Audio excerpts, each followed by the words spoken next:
Right, moving on. We've got 3 more journalists ready for you guys this evening, and ladies, of course. I will leave it to them to introduce themselves. You've forgotten my names. No, I haven't forgotten your names. I'd just rather leave it to you. It's more personal. Yeah. Hi, Sharon. I'm Craig. Hi, Craig. Feels like blind date. I've got 3 questions.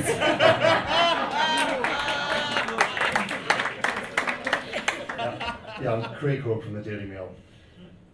Can I just say this is the worst comedy night ever? My name's George Caulkin, I work for the Times. Martin Hardy, write for the Sunday Times, The Independent, and I've done a couple of books about Newcastle United as well. But he never mentions them.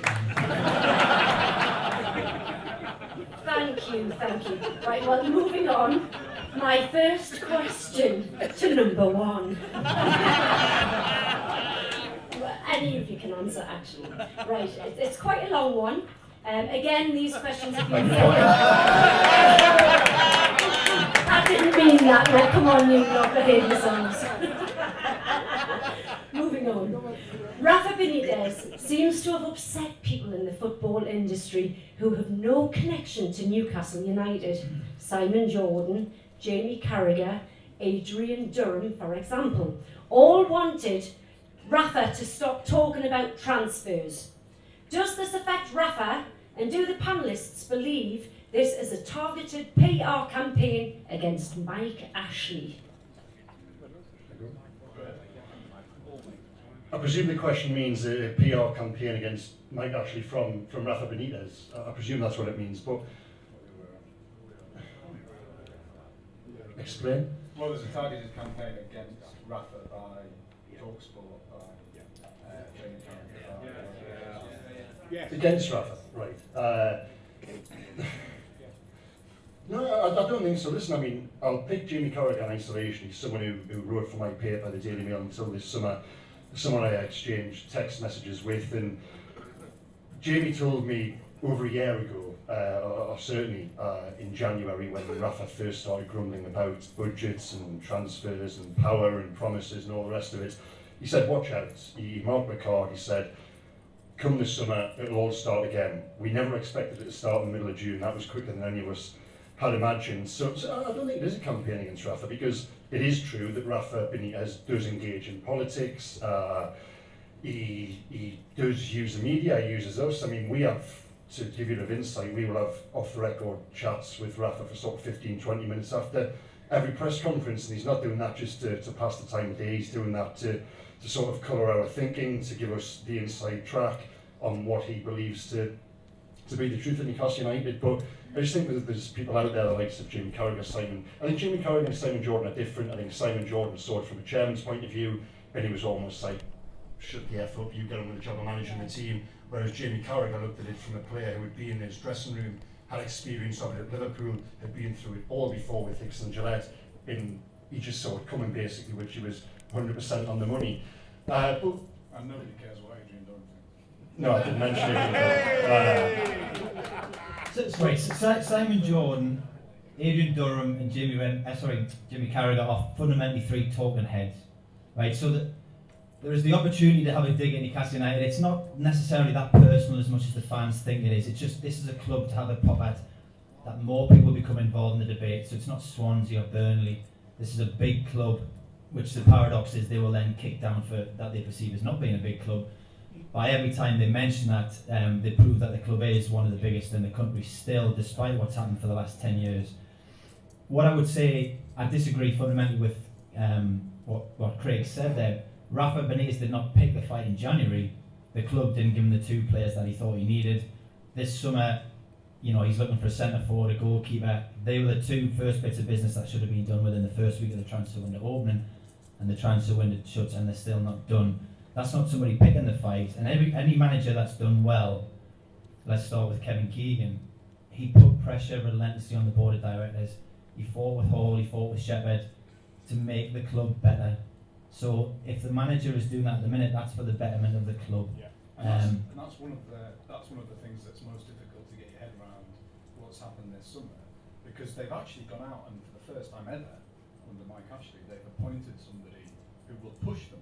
And they've not shown any sign in the past of wanting to be pushed. Quite the opposite. I mean, they see the manager as just another employee, and not necessarily the most important employee at the football club. That was always Graham Carr when he was there, as far as they were concerned. They've gone to the step of appointing Benitez, someone who's the most, one of the most garlanded coaches of his generation, won the Champions League, won things wherever he goes, and then they can't do the next step. And I think what Rafa's doing is he's being honest with the people that he cares about, and that is the people who persuaded him to stay, not Mike Ashley, and that's the fans. And I think he's, you can argue that some of that stuff should be left in private, but as far as he's concerned, what has been promised to him has not been delivered on, and he is right to make that public. It's naturally precarious because of what you said, in that this is a manager that's probably got too big a personality for the man that owns the football club. They stumbled across Rafa Benitez, but all the good appointments in Newcastle United are done by accident. Keegan was an accident, Bob Robson was an accident, Hull was failing, the club was going to go in the third tier. There's never been a great sense of direction at Newcastle United. It's kind of, every now and then there's a cycle comes around where it becomes good and everybody jumps on board. That's what should have happened this summer.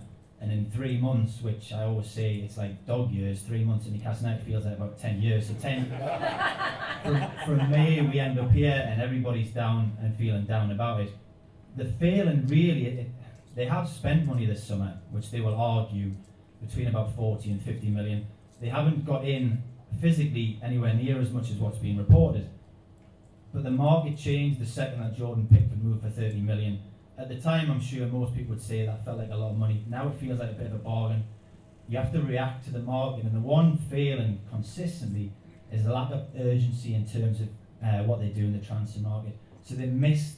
Once Newcastle's moving in the right direction, pile everything onto it and get it continuing moving. And they've stopped that by not doing the right thing at the start of the summer.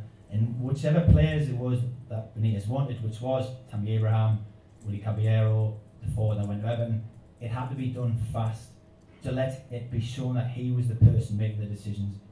In the 9 years of Ashley since Sam Allardyce left, it's always about, it seems like you're buying players by committee, and that doesn't work. So everybody has an opinion that don't buy him, don't do this, don't do that. If you leave it, if you get a good manager in, which they now have, and you trust him, let him live or die by the signings that he makes in the transfer market, and that's been the feeling again this summer. Well, that was Rafa's true frustration at the start of the transfer window. I spoke to someone who one of Rafa's inner circle, sort of late June time. And I always remember the quote. It was, Newcastle United under 23s were in for the same player. The 23s would get him. He was that.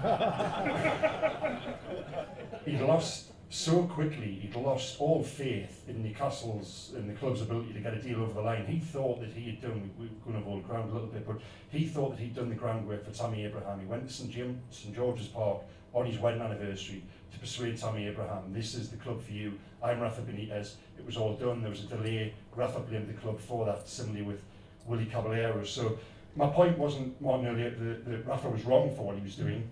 It was just that this was sort of signposted in January from the likes of Jamie Carragher that it would come about. And you've got to ask yourself the question, is it right what Rafa does? Is it right that Rafa uses the media to get it Mike Ashley, to get his message across? I mean, to give you a little insight, we were in Ireland in early July, myself and George, and we spoke with Rafa Benitez at the side of the training pitch.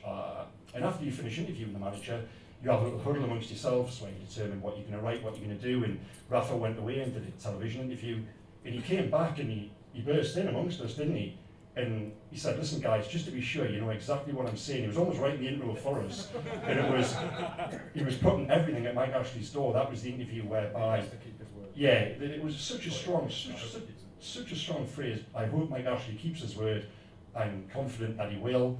As it turns out, he didn't. Well, in Rafa's eyes, he didn't. We don't know what was agreed at that meeting in Shirebrook back in May. But so it was Rafa who set the agenda this summer. It was Rafa who set the narrative of unhappiness. I don't know if any of you are on Twitter or social media or whatever, but as journalists, we've had a lot of stake this summer, and a lot of people believe that it's us who have.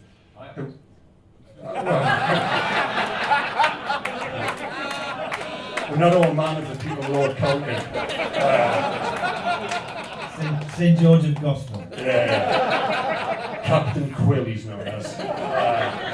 Alright, Jesus. Wasn't a comedy night. So yeah, everything this summer has come from one man. It's come from Rafa. Whether you disagree with that or not, there is a school of thought whereby the likes of Jamie Carragher would perhaps say it's your job to manage the team if you are unhappy, if you have got grievances. But head them in the Craig, boardroom. he doesn't set that agenda in the first. You're talking 3 or 4 days here that Newcastle did move to get the signings they wanted. He didn't set that agenda. That agenda was set for him. No, so and the reaction you therefore get from a Carragher, what they're unaware that the reason he hasn't just come out to have a fight for the sake of it. He's had a fight to say we had players that we wanted, a goalkeeper and a centre forward, and we still haven't got them. And the urgency inside the boardroom is that it's only a case of days, but that's when you lose players. But do you have that fight in public or do you have that fight in private? I think that's what the question was almost getting at. But it's very subtle the way he has done it, because McLaren and Carver and Pardew were criticised because and in fairness, you cannot come out and criticise the owner because he will go for whoever's in charge. You'll get a written warning. Yeah, you get a written warning. So the current manager, who is actually a manager and not a head coach, is doing what he's paid to do, and that's make the team better. And that's what's been lost in the football club for years, about making the team better. But it's the job of pundits to do punditry. So if someone comes out and says something which is vaguely interesting or controversial, then they're going to talk about it, and I think that's fair enough.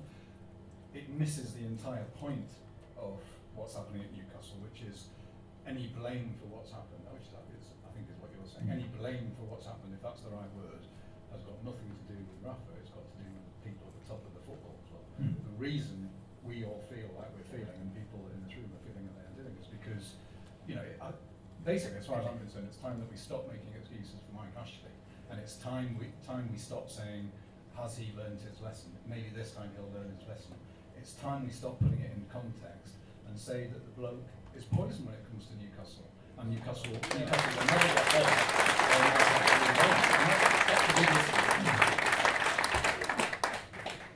Thank you. It's not being filmed, this, is it? Moving on. Next question. Is Rafa Benitez a prisoner at NUFC? Would he walk away if he didn't have to pay a reported £6 million fee? Is he a prisoner? Well, that sort of nuance of the contract is perhaps what is keeping him here, I don't know. But he is genuine when we sit down with him twice a week. He is genuine when he talks about the relationship with you guys, when he talks about buying into the club, buying into the city, everything what goes with that. But would he walk away if another club come in for him tomorrow and they agree to pay the £5 million severance he's got to pay to Mike Ashley? I think there's a strong chance he would. He won't walk out. He won't quit. Famous last words, obviously. But I think there would have to be cause for constructive dismissal for him to walk out, and I don't think there is that there at the moment. My understanding of the payment and the clause, I might be wrong, so please jump in if I am, but my understanding was that if he quit, another club would have to pay that amount of money whilst his contract is still live at Newcastle, as it were. It wouldn't be him personally that has to pay it, but another club. But I might be wrong about that. But and that is obviously a punitive amount of money. He won't quit because he does feel a sense of responsibility to the football club and to the people here, to the people who persuaded him to stay. And my kind of concern, the thing that hurts me, I suppose, is that feeling that when he arrived, it was a very old-fashioned feeling that he brought, because for 2, 3, 4, 5 years, probably more, Newcastle had felt like a very small football club. It felt very limited and restricted in scope and ambition, told they can't compete. The crap that sort of Carver and Pardew and McLaren came out with, that they couldn't compete with Swansea and Southampton, and where cups weren't a priority, all that kind of stuff. Horrible stuff. Suddenly, you had a manager that came in who looked at Newcastle and thought about size and stature and potential and history and all those those kind of beautiful things that we think about when we think about football. And that's why it was such a revelation. I think that's why sometimes people still have to pinch themselves that he's actually manager of Newcastle, because for so long after looking downwards, people could kind of look up again and feel proud about their club. And my sadness is that he no longer thinks about Newcastle in those terms, that he doesn't look at Newcastle and think about potential. He looks at the fan base and thinks about how brilliant they are. But that is the thing that's tethering him to Newcastle now. It's not the sense of what he could do at Newcastle.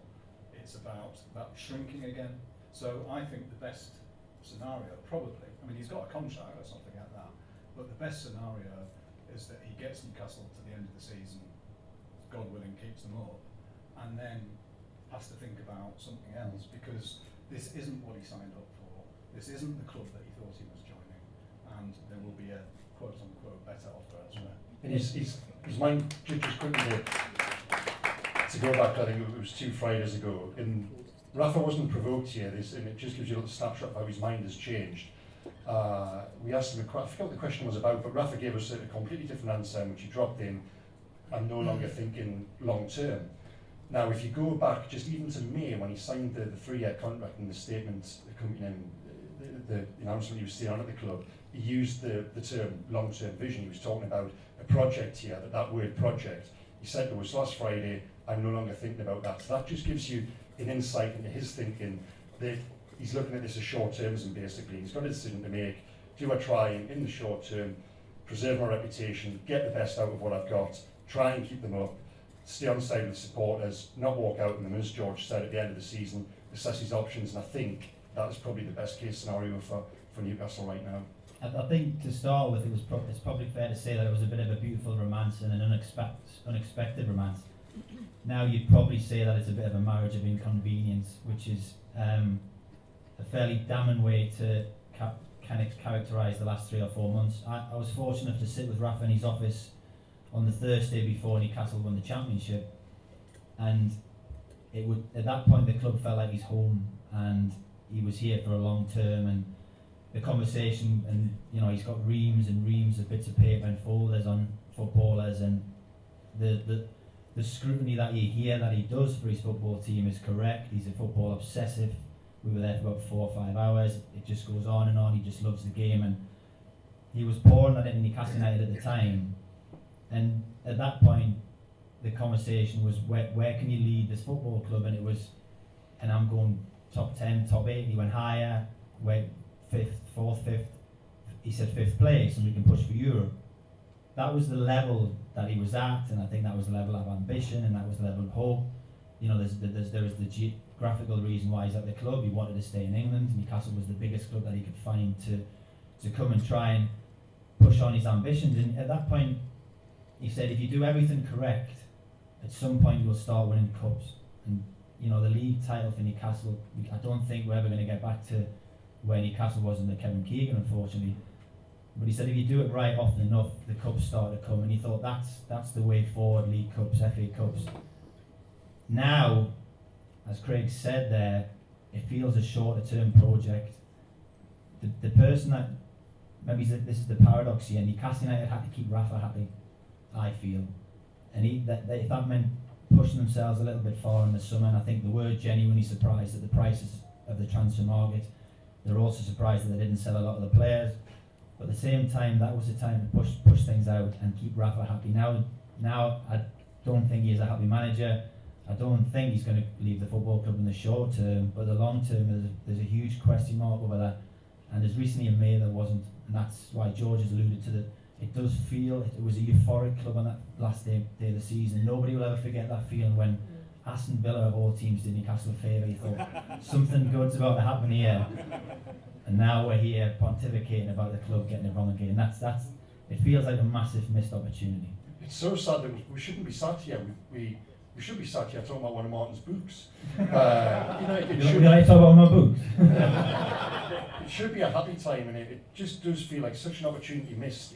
In May, even though we had the warnings of Jamie Carragher in the newspaper and sort of April, May time, I didn't see this coming. I really didn't. I genuinely thought that Rafa built a team for the championship. I thought it was a tremendous achievement getting them up as champions. And I thought, right, okay, let's go again, let's start again.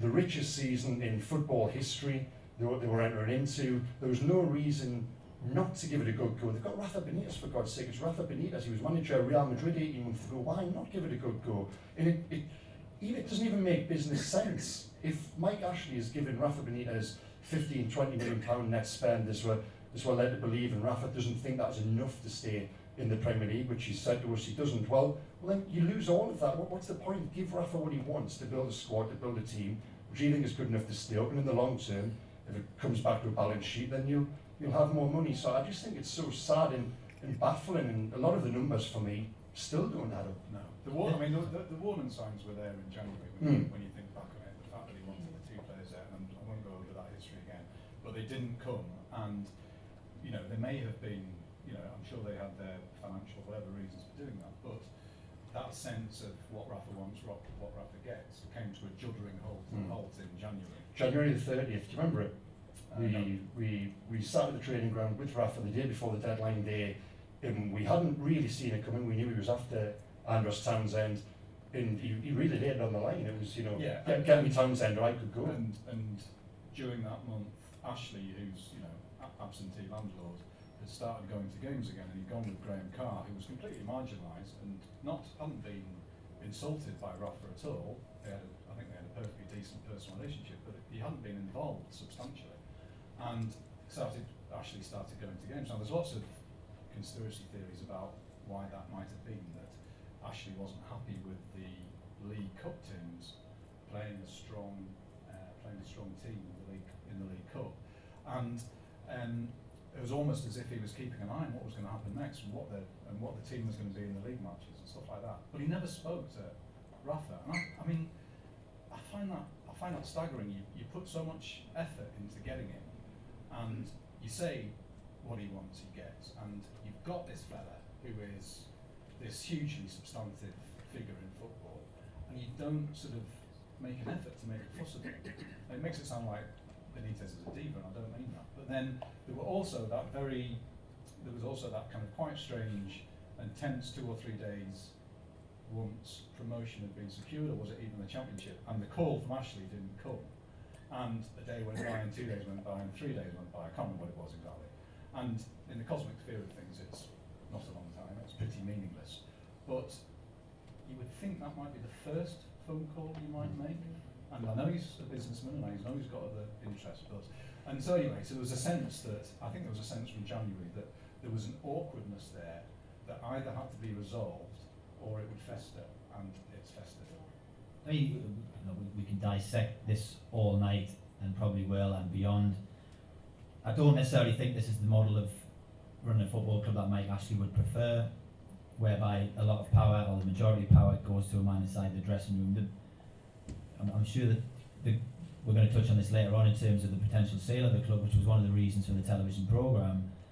But the dynamics of a football club, it's so important what's inside the dressing room. And when Ashley went on that programme and said, I never played football, I never did this, and I was never inside the dressing room, you thought that's been borne out by the way you run the team. Instead of letting the man that's inside the dressing room decide who you sign, you always want somebody else doing it. So Graham Carr goes to Brentford, and thankfully Daryl Murphy scores a goal in that game that justifies the fact that Newcastle United, who signed Kevin Keegan and Peter Beardsley when they're 30s, are allowed to sign a player who's over the age of 30. I think there's a desire to reinvent the wheel. This isn't the football club to reinvent the wheel at. It's to appoint somebody with nous, drive, maybe it's a bit of romance and passion for the city to lead the football team, and the club has that, and that's the disappointment. And then what Lee Charney will have realised, and Mike Ashley will have realised for the last 12 months before this summer, they weren't getting a great deal of grief because everybody was concentrating on moving the club forward. That gets even easier when you get a good number 9 that's at the top of his game. You think about Andy Cole, Les Fern and Alan Shearer. That's what had to be done this summer. Go out and make a real statement for a centre forward, and the people will get on top of that. I think the person speaking before said for 10 years that there was a generation who have kind of not felt the romance the football club can inspire. And during that time, when I have a son, it's hard to figure out who you're going to put on the back of his shirt, because this is a club that's been kind of its history is bound in its heroes, and for the last 5 or 10 years there hasn't been many of them, and when they do start to shine, they get sold far too quickly. You mentioned that squirm-inducing Mike Ashley interview on Sky, and I thought, I mean, I hate using the word tragedy about a footballing thing, but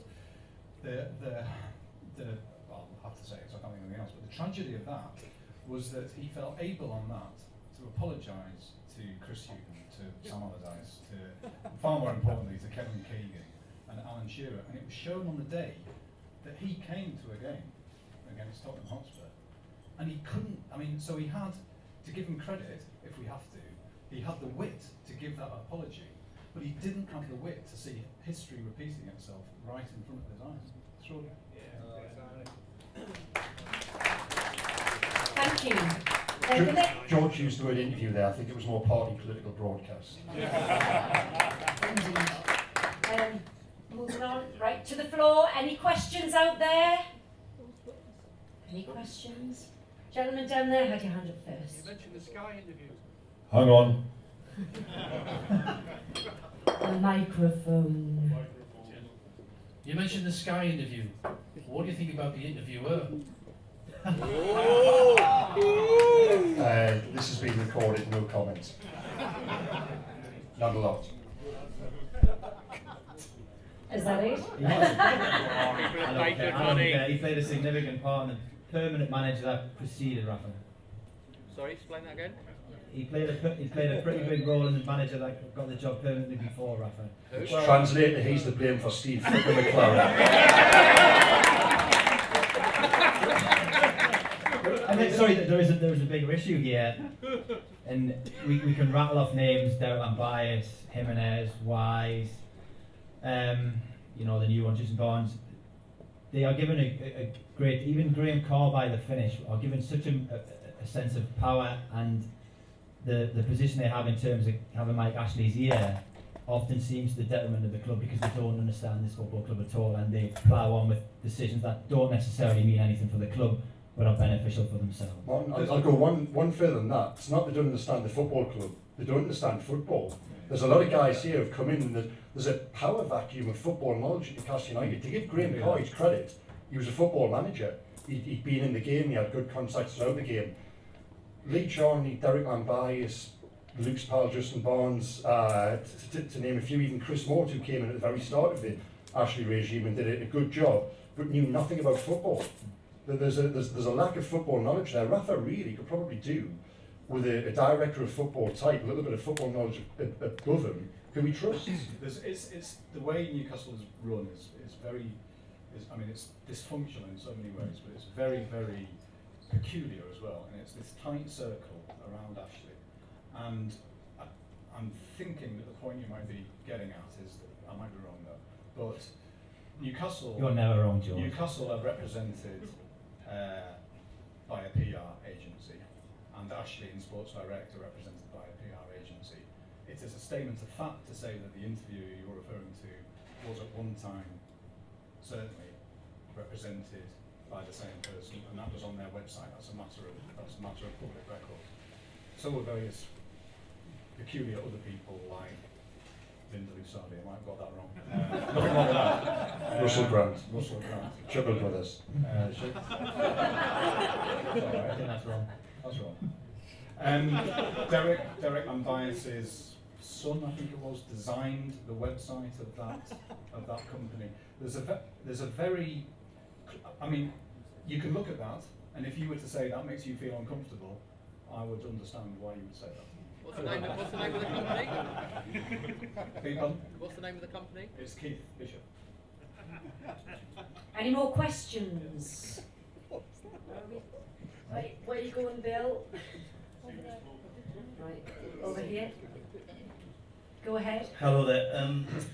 You mentioned striker, left back and goalkeeper needed to be signed, so which players would you have signed? I would have signed Pepe Reina. I would have got Kevin Keegan, who's my sporting director, to fly down to Arsenal, meet Olivier Giroud and get him to come back as Newcastle's new centre forward.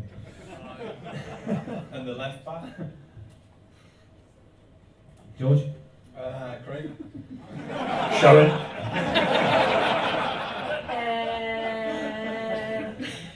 Pass. I think Kieran Gibbs was a good signing for West For Brom. 7 million, yeah, he would have been a good sign. Yeah, he hasn't whether played games though. whether his injury problems would have prevented him doing anything. But I think what I was trying to highlight was the difficulty in attracting players, and I'd like to hear the other two guys, their striker, because Olivier Giroud wasn't coming up here because of his wife wanting to stay in London. Am I just plucking names out of the air, or No, don't pluck a name out of the air. If you were in the director or whoever runs Newcastle, who would you be going for, and how much? Well, would if it I was a cost you? director of Newcastle, I'd be going for the players that Rafa Benitez wants. That's the whole point.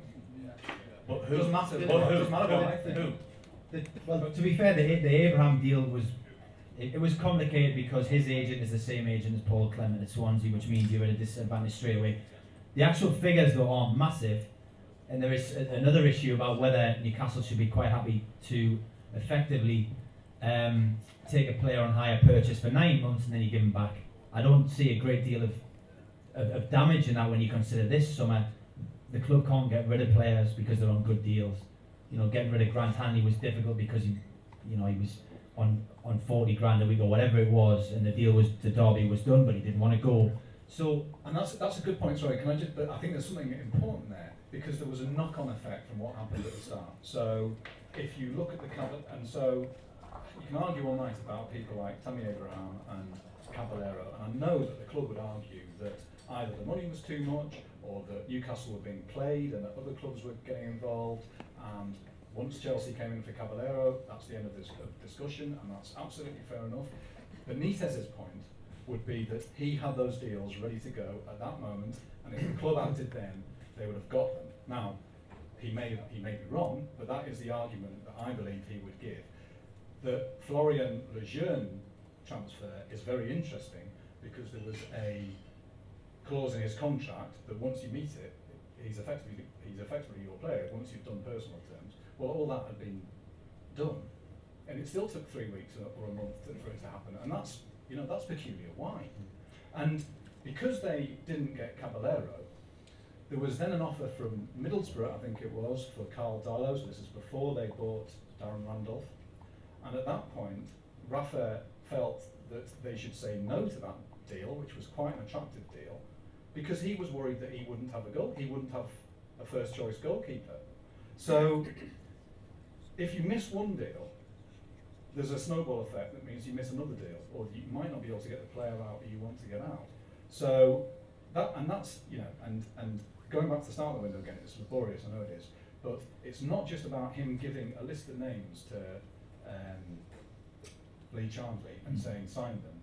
That takes weeks, days and weeks, and he was doing that, days, weeks and months, and he was doing that, and he was progressing the deals to the point where he thought they were ready to go, and then for nothing to happen is a waste of time. They wasted weeks in January putting deals in place for players that then never happened. So it's not just about giving a list over and then, anyway, there's a snowball effect. Abraham, I think, in the end was almost a point of principle, wasn't it? The fact that Chelsea hadn't asked for a loan fee, and from nowhere, the player, his dad, and the agent asked for a £1 million payment, and Newcastle sort of backed off, whereas Swansea came in and put the £1 million down. But that's an issue as well. I mean, they've always been like that on deals. They've haggled until the very end. I mean, I've known Newcastle lose signings on the cost of speedy boarding. So there is that issue as well, and I think Rafa was frustrated that he thought they were dragging their heels doing deals. It comes back, as you mentioned there, Lee Charnley as well, and Lee Charnley gets a lot of stick, but I've got a little bit of sympathy for him because it comes back to what I said before. There's no one helping him.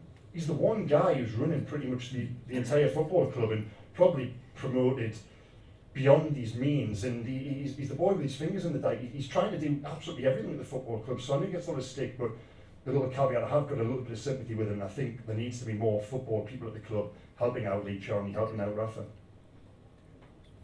Thank you. Last question. Alright guys, I think for me and probably for everyone in here, I might be getting a bit ahead of myself in terms of the last section of the night. Mike Ashley's single biggest motivation for owning Newcastle United, we've talked about he's made good decisions in terms of bringing Rafa Benitez. I remember at the start, I remember seeing him in the away end with all the fans with the Newcastle shirt on. he cared about wanting to be seen to be, invested and committed. He's made some horrific decisions that have led to 2 relegations. We've talked about the fact that it's a vehicle for his Sports Direct brand. Why is he still here? And has it been a mistake? Did he hope to?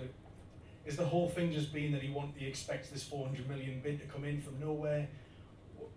What's his motivation in your eyes? In each of the 3 of you there, in your eyes, in your perspective, from what you know, what you've seen, what is his biggest motivation for sticking around? Why is he still here?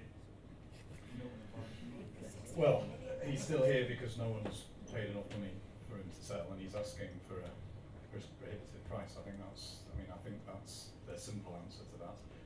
His motivation, I don't think there is a motivation. I would love to be able to say that any of us have spent any quality time with him, but we haven't, because he's not made himself available to be questioned. And Simon and I, in fact, a few years ago, we had one of the most bizarre and quite unpleasant experiences in our career, where we realised that the only way we were going to get in front of Mike Ashley was to actually buy shares in Sports Direct and go to an AGM.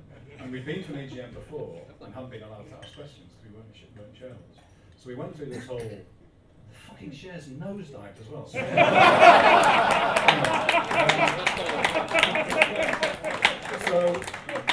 So we went there, and and they saw us coming, and they knew that we were sports reporters, and we were told that the only questions we could ask were about Sports Direct. So we had to, anyway, we managed to ask 5 or 6 questions, 4 or 5 or 6 questions, and there was one question where there was a pause of, what was it? 27 seconds. 27 seconds before he answered it. It was awful. So in terms of giving insight into his state of mind, I'm afraid you're asking the wrong people. But what was the question, George? What was the question? Well, it was about. What Sports Direct paid. Yes, it was about what benefit Sports Direct got from the deal with Newcastle, or vice versa. One of the funniest things was eventually one of the directors on the panel said, "I think we've indulged you long enough. These questions are really better put to a member of the Newcastle board." I was like, "Yeah, well, Mike Ashley's the chairman." But as I've kind of said, my feelings earlier is that it's not going to get better. Kevin Keegan was right all those years ago that the club is not going to get better while Mike Ashley is the owner. And this, I'll go on a rant, and I'll try and keep it brief. I've been thinking about this today because we're here for a very important cause. But there's this notion that we were asked to buy into a few years ago when the crash happened, and we were told we had to buy into austerity, because austerity was about getting our own house in order after some wild spending, blah blah blah. We all had to do our bit, and as the years go by, you actually realise that the arseholes who are in government, this is an ideology. They want to cut because they believe in cutting. That's what they believe in, and that's why they're doing it. And I believe that you invest in people, and if you invest in people and look after the most vulnerable people in society, you actually make society richer. And I think there's a sense for me. Yeah. Sorry, that's irrelevant. That's irrelevant to Ashley, except to say that he is an austerity owner. He's a pound shop owner, and he has turned Newcastle into a sporting version of Sports Direct. And there was a moment when what he was doing, I think, had the potential to be quite interesting, when they talked about self-sufficiency, and which was, in terms of buying players, it was going abroad, little money, sell, young players, blah blah blah. There was cutting back on bonuses, on players' wages, on agents' fees, and things like that. There was also quite an interesting thing when they sunk a borehole, or whatever you do to a borehole at the training ground, which cost 56 grand, but could save £500,000 over. And all right, so they're not going to go out and spend 30-40 million quid on a player, but they're going to do something interesting and different. And this was at a time when Premier League clubs were losing money, unlike now. But as the years go by, you realise that the lack of investment isn't about self-sufficiency. It's what he believes in. He believes in cutting back. Staff at Newcastle had their benefits cut. Players and staff and people had their ticket allocations wiped out, which is meaningless if you're a footballer, but if you work in the ticket office or somewhere else, that's part of feeling part of the club, part of the team, feeling that you belong. If you're told during the week that what you do in your job can contribute somehow to what happens on the pitch on Saturday, that feeling goes. And the bigger part of it, not the bigger in terms of what it means to people, but we've seen this summer, again, the football club being starved of resources. And the same thing goes to the training ground. The training ground has had a lick of paint under Rafa. It has cosmetic improvements, but compared to other clubs, compared to Sunderland, compared to Middlesbrough, their facilities are outdated. And he was very lucky to get a stadium in the state it was, but that hasn't been updated either. He is an austerity owner at the football club. He's a pound shop owner, and he has to go. Here, here. Can I just say thank you very much to these guys, Craig, George and Martin. We're going to take another quick break and we'll be right back. Thank you very much, guys.